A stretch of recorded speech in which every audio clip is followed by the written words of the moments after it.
Kembali bersama kami pemirsa, kita ke informasi yang lagi viral juga mungkin beberapa kali lewat di sosial media Anda ini terkait Juju versus sales mobil ya.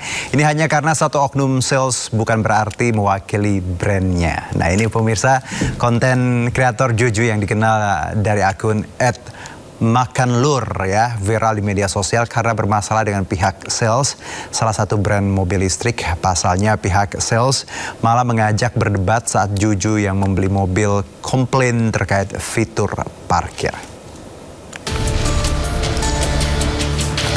Ini peristiwa berawal saat konten kreator dari akun @makanlur yang dikenal dengan nama Juju ya berkeinginan membeli mobil listrik dengan fitur bisa parkir secara paralel, menyesuaikan dengan lokasi parkir di apartemennya.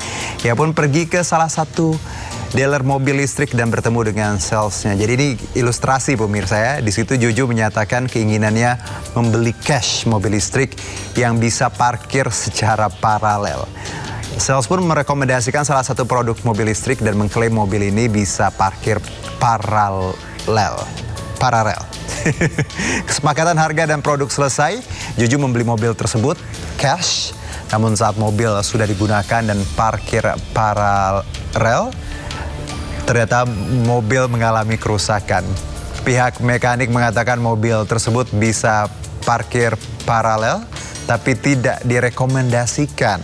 Karena kejadian tersebut Juju komplain dan protes karena tak sesuai dengan tawaran sales. Mendapat protes dari konsumennya, pihak sales justru memberi alasan jika soal fitur parkir itu urusan mekanik, bukan sales. Saya kenapa nggak diinfo dari awal kalau ini mobil harus parkir paralel? Loh, emang bisa kok. Tidak disarankan parkir paralel. Saya juga baru tahu dari parkir. Berarti masih nggak kompeten, sama aja dong. Sama aja dong nggak kompeten. Sama aja. Apa? Intinya lihat tuh, bener-bener parah banget. Parah, itu bilangnya sama sekali nggak bisa. Gila, apalagi postingan gue bilang nggak disarankan pakai paralel. Buktiin aja sekarang, buktiin aja. Anggap begini, anggaplah kakak beli mobil lagi, anggaplah ada uang dari 7 lagi. Brand mana yang bisa kasih kepastian paralel itu dinyatakan bisa? Kasih ke saya kabarnya Pak. Jago-jagonya sales produk Oles, ada nggak di luar sana yang menjelaskan sampai sedetail itu? Ya nggak tahu, tugas sales tuh jelasin detail. Tugas sales adalah jualan, praktekkan attitude nol nggak apa-apa. Fiturnya, tapi bisa kan fitur kami praktekkan. Betul, tapi kenapa nggak diinfoin? Bahkan orang bengkel pun turun tangan. Mbak, tahu nggak Mbak, kenapa saya ngambil mobil ini? Kenapa saya butuh mobil ini? Karena bisa paralel kan? Tahu nggak? Ya. Kenapa Mbak nggak bilang kalau misalnya nggak disarankan pakai paralel? Karena banyak nggak tahu. Itu beda teknisi lagi, itu dihitung-hitungan orang mekanik. Ya mana? Tapi secara mekanik. kami tidak diajarkan itu bisa. Aduh. Attitude lagi tadi dibahasa attitude-nya nol. Aduh, pemirsa, nah, kalau bicara ramainya pemberitaan soal komplain Juju ini mendapat reaksi dari netizen. Netizen tak menyoroti soal fiturnya, namun pelayanan sales yang justru mendebat konsumen.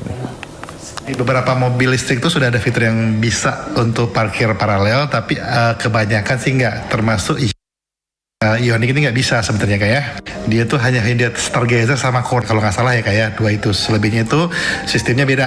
Nah si Juju ini tinggal di apartemen, makanya dia selalu parkir paralel tuh, di N kan tuh gitu ya. Jadi didorong, dimundurin, dan N-nya itu dari malam sampai pagi kan kak. Nah ketika parkir paralel itu kak, N itu entah maju atau dorongnya atau N-nya terlalu lama, itu membuat sistemnya itu, kelistrikannya itu terganggu kak, entah di akinya atau ke baterainya ya. Nah kenapa ini jadi masalah kak? Karena AA Juju dia itu pengen beli mobil yang bisa parkir paralel. Nah harusnya kak gitu ya, dijelaskan oleh orang Yunanya yang bisa parkir paralel itu sama tipe ini, bukan tipe Ioniq. Ketika dia omongin ambil Ioniq, dia bilang bisa parkir paralel. Mungkin kak ya, itu bisa ya, tapi dalam keadaan darurat saja dan gak sering-sering ya. Sementara kebutuhan Juju itu dia parkir semalaman ya. Gitu. Jadilah mobilnya itu rusak ya kak ya. Makanya kemudian dia datangin dealernya, dia minta kejelasan kenapa nggak diomongin ini nggak bisa parkir paralel kak. Ini. Masalahnya di sini kak ya, salesnya sama SVV-nya yang menjawab itu handling komplainnya kacau ya, jujur parah kak. Nggak boleh loh kayak di bisnis industri yang benar-benar ratusan juta itu, sembilan itu di apa pakai cara-cara pasar kak, itu kan Baik, kita lanjutkan drama ini belum selesai pemirsa. Kalau tadi kan kita kronologis dari awal berantem gitu, ada tanggapan. Nah ini setelah ramai dibicarakan dan viral di media sosial, ini tim sales dari brand mobil listrik tersebut akhirnya meminta maaf. Assalamualaikum warahmatullahi wabarakatuh. Dalam kesempatan video ini, saya Widai atas nama pribadi berniat ingin meminta maaf kepada kakak Juju atas sikap pelayanan saya yang tidak baik dan tidak semestinya, dan saya juga meminta maaf sebesar-besarnya kepada Hyundai Motor Indonesia selaku ATPM resmi di Indonesia, dan juga kepada PT Goa Modern Motor tempat di mana saya bernaung, serta juga kepada pihak-pihak yang telah dirugikan atas beredarnya video ini.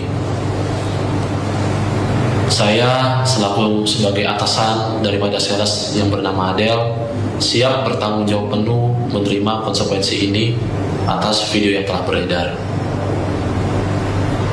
Saya juga siap menerima konsekuensi yang akan diberikan kepada saya oleh tempat perusahaan di mana saya bernaung atas sikap pelayanan saya tidak sesuai dengan standarisasi yang sudah perusahaan tentukan.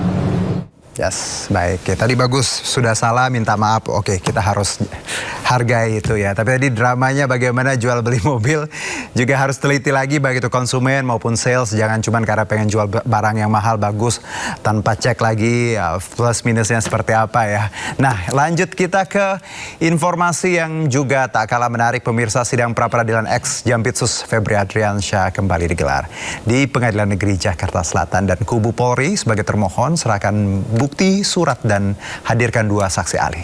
Baik ya, Bapak Dr. Saiful. Ya, sidang lanjutan pra-peradilan Febri Adriansyah hari ini berfokus pada 2 perkara, yakni pemeriksaan saksi ahli dari Polri sebagai pihak termohon serta penyerahan bukti dari termohon. Pihak Polri membawa sejumlah bukti dokumen dan menghadirkan 2 ahli hukum pidana, yaitu Profesor Markus Priyo Sambodo dan Profesor Hairul Huda. Gugatan pra-peradilan pertama yang diajukan Febri ini bertujuan untuk menguji sah atau tidaknya proses hukum sebelum memasuki tahap kesimpulan dan putusan hakim. Ya, bukti permulaan yang cukup. Ya, langsung saya ajak Anda untuk ke Pengadilan Negeri Jakarta Selatan. Ada rekan kami di sana, Anissa Rizkia. Anissa, bagaimana jalannya sidang hingga saat ini, masih berlangsung, Anissa? Karena sudah diakomodir dengan pasal 607. Sehingga pertanyaannya adalah... Ya, selamat sore Juno dan juga pemirsa. Saat ini saya berada di Pengadilan Negeri Jakarta Selatan dan babak baru dari sidang pra-peradilan Febri Adriansyah selaku ex Jampitsus masih berlangsung. Kalau kita menyimak sedari pagi tadi, sekiranya pada pukul 10 waktu Indonesia Barat, sidang perkara 134 mengenai menguji keabsahan penetapan tersangka, kemudian penggeledahan dan penyitaan yang dilakukan oleh Polri. Ini ada 2 saksi ahli yang dihadirkan dari pihak Polri, yang mana pada hari ini tadi kita simak bersama jalannya sidang dan nantinya akan dilanjutkan kembali pada sidang berikutnya di hari Senin tanggal 24 Agustus 2026. Selanjutnya pada sore hari ini di ruang yang sama, yakni tepat di belakang saya ini merupakan ruang sidang utama Profesor Haji Umar Seno Aji, yang mana perkara 135 ini baru saja dimulai dengan dihadirkannya 4 orang ahli dan 1 saksi dari pihak kejaksaan. Pada hari ini sedang dilakukan sidang untuk menguji penetapan tersangka dan juga penahanan oleh kejaksaan dengan termohon Kejaksaan Agung Republik Indonesia. Tentunya agenda yang dilakukan pada sore hari ini terkait pemeriksaan dari saksi ahli dan satu orang saksi serta bukti dari pihak pemohon yakni Febri Adriansyah. Kalau kita melihat jalannya sidang ini sejak sore tadi, memang ini berlangsung sangat lancar, yang mana dari satu saksi ini menarik perhatian dari kami awak media pun, bahwa mantan jaksa dihadirkan. Ini sudah kurang lebih 33 tahun ia menjabat, dan ia memberikan kesaksiannya bahwasannya selama ia menjabat di Kejaksaan Agung Republik Indonesia belum pernah sama sekali melihat surat penahanan yang dikeluarkan oleh pihak Kejaksaan Agung Republik Indonesia, di mana ekspos penetapan tersangka ini bisa dilakukan dalam satu hari, yakni di tanggal 24 Juli 2026. Tentunya ini menjadi sebuah hal yang menarik kita simak bersama pada saat jalannya sidang pada sore hari ini. Baru saja dari Jasman Panjaitan, ini yang merupakan mantan jaksa ataupun ia sudah purna dari jabatannya, usai memberikan kesaksiannya saat ia menjabat, prosedur yang seharusnya dilakukan seperti apa hingga penetapan tersangka, dan kini ada sejumlah nama juga yang dihadirkan menjadi saksi ahli. Di antaranya ada Prof. Rasji, ini merupakan ahli tata negara dan juga administrasi. Kemudian ada Nur Basuki, beliau ini adalah ahli hukum pidana, baru saja berbicara di hadapan hakim dan juga kami. Selain itu juga ada Muhammad Arif dan juga Mahrus. Mereka berdua ini atribusinya sebagai dosen, dan nanti kita akan menyaksikan jalannya sidang yang saat ini masih digelar, yakni sidang lanjutan pra-peradilan ex Jampitsus Febri Adriansyah. Kita nantikan hasilnya seperti apa. Untuk sementara saya kembalikan kepada Juno yang ada di studio. Terima kasih banyak Anissa untuk poin-poin yang Anda sebutkan tadi, beberapa saksi yang dihadirkan, testimoni dari mereka dan juga perkembangan ini. Selamat beraktivitas kembali dan tetap jaga kesehatan. Anissa, terima kasih. Kita ke informasi berikutnya pemirsa. Kalau biasa korupsi ada di banyak lembaga, nah kali ini ada di lembaga pendidikan yang harusnya tanpa korupsi. Nah ini Komisi Pemberantasan Korupsi menggelar OTT Kamis kemarin. Salah satu yang terjaring ialah Rektor Universitas Jenderal Sudirman Ahmad Sodik. Standar-standar keamanannya. Ya, juru bicara KPK Budi Prasetyo menyatakan dalam rangkaian operasi senyap, pihaknya total menangkap 14 orang. OTT ini terkait dugaan kasus suap atau gratifikasi proses seleksi penerimaan mahasiswa baru di Fakultas Kedokteran. Ampun ya, menerima mahasiswa aja penerimaan dikorupsi Bapak. Dalam operasi senyap tersebut turut diamankan barang bukti uang tunai senilai ratusan juta rupiah. Dalam rangkaian peristiwa tertangkap tangan tersebut, tim mengamankan sejumlah 14 orang.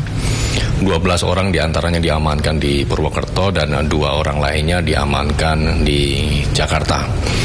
Kemudian terhadap 2 orang yang diamankan di Jakarta langsung dilakukan permintaan keterangan di Gedung Merah Putih KPK, dan terhadap 12 orang yang diamankan di Purwokerto kemudian juga langsung dilakukan pemeriksaan awal di Polresta Banyumas. Kemudian dari 12 orang yang diamankan di wilayah Purwokerto tersebut, 7 orang diantaranya dibawa ke Jakarta untuk pemeriksaan lebih lanjut. Ya, baru mau masuk gerbang kampus udah dipalak pemirsa ya. Nah ini kita akan coba perbarui informasi terkait OTT ini. Sudah ada rekan kami di Gedung Merah Putih Jakarta, ada Jen Cahyani. Jen, update apa terkait tadi nama-nama rektor? Benar Jen ada seperti itu bawa laporannya? Silakan Jen.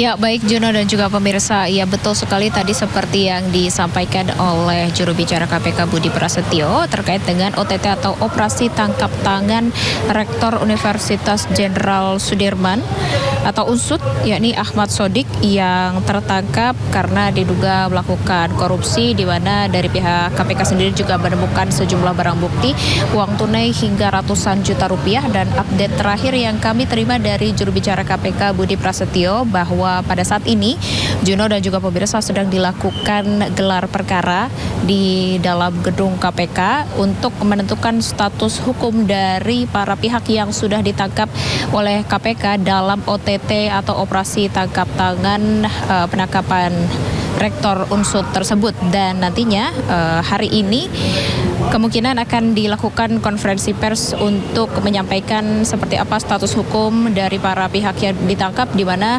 KPK memiliki waktu 1 kali 24 jam untuk menentukan status hukum dari pihak-pihak yang terkena operasi tangkap tangan, di mana ini ada sejumlah 14 orang yang ditangkap oleh KPK, di mana tadi juga sudah disampaikan 12 orang diantaranya ditangkap di Purwokerto setelah melalui pemeriksaan di Polresta Banyumas, sementara 2 orang ditangkap di Jakarta dan juga langsung digiring ke kantor lembaga anti rasuah, di mana ini pada saat ini update terbaru memang masih menunggu untuk gelar perkara yang dilaksanakan di dalam gedung KPK, karena kalau menurut perhitungan waktu ini 1 kali 24 jam seharusnya pada hari ini dari pihak KPK sendiri sudah mengumumkan seperti apa status hukum dari ke-14 orang yang ditangkap oleh KPK. Dan selain Rektor KPK Ahmad Sodik, ini dari KPK juga menangkap Wakil Rektor, di mana ada Wakil Rektor 2 Bidang Umum dan Keuangan Kuat Puji Prayitno dan juga Wakil Rektor 3 Bidang Kemahasiswaan Norman Ari Prayogo, di mana ini nanti juga kita akan mengetahui pada konferensi pers yang akan dilakukan KPK setelah gelar perkara yang saat ini sedang dilaksanakan di dalam gedung KPK, seperti apa dari para rektor Unsut atau juga wakil rektor yang ditangkap dalam OTT ini status hukumnya seperti apa, apakah akan langsung sebagai tersangka atau masih ada sebagian yang akan masih menjadi saksi. Juno. Kita di proses penerimaan mahasiswa baru ya dugaannya ya. Terima kasih Jen langsung dari Gedung Merah Putih KPK, selamat bertugas kembali. Dan berikutnya pemirsa, saya akan mengajak Anda kenal lebih dekat dengan beberapa nama tadi dari 14 orang yang ditangkap. 3 diantaranya merupakan pejabat Universitas Jenderal Sudirman. Dan berikut profil ketiga pejabat Unsut tersebut. Yang pertama ini adalah Rektor Unsut Ahmad Sodik yang mulai menjabat sebagai rektor sejak 2022. Hingga 2026, Ahmad Sodik kembali terpilih pada periode kedua dan menjabat hingga 2030 mendatang. Selanjutnya Wakil Rektor 2 Bidang Umum dan Keuangan Puji Prayitno ya. Dan terakhir ini yang sebelahnya ya, Wakil Rektor 3 Bidang Kemahasiswaan Norman Ari Prayogo. Ketiga pejabat tersebut diamankan atas dugaan kasus suap penerimaan mahasiswa baru di Fakultas Kedokteran Universitas Jenderal Sudirman. Aduh, title-nya mentereng ya, tapi tadi masih nyari side job-nya dari beginian. Aduh Bapak, ampun ya.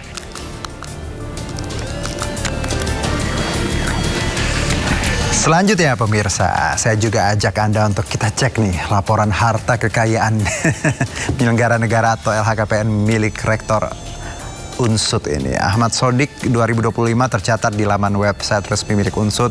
Dalam dokumen tersebut total kekayaan Ahmad Sodik mencapai 3,1 miliar rupiah. Kekayaan tersebut mencakup tanah 3.600 meter persegi, kendaraan serta harta bergerak.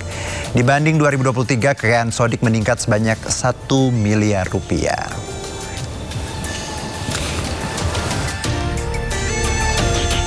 Nah, kalau kita tarik ke belakang pemirsa, ini kita coba lihat proses yang sebelumnya, karena sejumlah pejabat dari Universitas Jenderal Sudirman ini menjalani pemeriksaan terlebih dahulu di Mapolresta Banyumas oleh KPK lalu dibawa ke Jakarta. Ya, ini malam sebelum di Jakarta ya pemirsa, mereka ini sejumlah pejabat Universitas Jenderal Sudirman menjalani pemeriksaan di Mapolresta Banyumas. Selain itu KPK juga memeriksa sejumlah orang dari luar Universitas Unsut tadi. Diduga pemeriksaan berkaitan dengan penerimaan mahasiswa baru, jalur mandiri, dan pengadaan barang. Usai menjalani pemeriksaan, 3 pejabat Rektorat Universitas Jenderal Sudirman dibawa ke Jakarta dan dilakukan pemeriksaan lanjutan di Gedung Merah Putih KPK.